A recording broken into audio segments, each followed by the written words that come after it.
વિશ્વની અનેક સેન્ટ્રલ બેન્કો દ્વારા 2024માં ઇન્ટરેસ્ટ રેટ ઘટાડાનો દોર ચાલુ થવાના સંકેતોથી સોનામાં મજબૂતી જળવાયેલી હતી. મુંબઈ જ્વેલરી માર્કેટમાં સોનું પ્રતિ 10 ગ્રામ 33 રૂપિયા અને ચાંદી પ્રતિ કિલો 908 રૂપિયા વધ્યા હતા.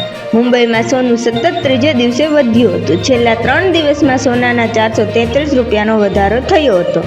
અમેરિકન ફેડને 2024માં 3 વખત ઇન્ટરેસ્ટ રેટ ઘટાડાની જાહેરાત બાદ ડોલર ઇન્ડેક્સ સતત ઘસાઈ રહ્યો હોવાથી તેમ ફેડ ઉપરાંત પણ અનેક દેશોની સેન્ટ્રલ બેન્કો દ્વારા 2024માં ઇન્ટરેસ્ટ રેટ ઘટાડાનો પ્રારંભ થવાની શક્યતા વધતા સોનામાં ભાવના લેવલ ઊંચા રહ્યા હતા.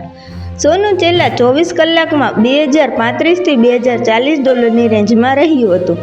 અમેરિકી ડોલર ઘટતા સોનું ગુરુવારે સાંજે ઘટિયા મથાળેથી વધ્યું હતું. સોનું વધતા ચાંદી, પ્લેટિનમ અને પેલેડિયમ પણ વધ્યા હતા. બસ હાલ માટે એટલું જ મિત્રો. ફરી મળીએ નવી અપડેટ અને નવી ખબરો સાથે. ત્યાર પહેલાં અમારા વિડીયોને લાઇક કરી ગુજરાતી ન્યૂઝને સબસ્ક્રાઇબ કરો. બેલ આઇકન દબાવી દેજો જેથી કરીને તમને નવી અપડેટ મળતી રહે.